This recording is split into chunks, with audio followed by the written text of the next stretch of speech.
Kalyani station, Kalyani থেকে এমসে যাওয়ার রাস্তাটা আপনাদের দেখাচ্ছি। যদিও আপনারা সবাই জানেন, তবুও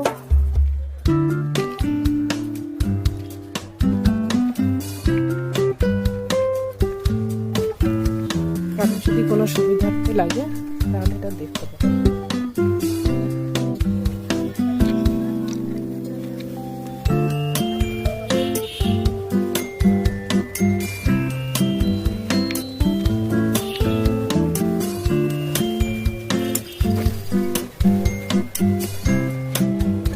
কল্যাণী স্টেশনে নামবেন, ওভারব্রিজ পার হতে পারে কিংবা নিচে দিয়ে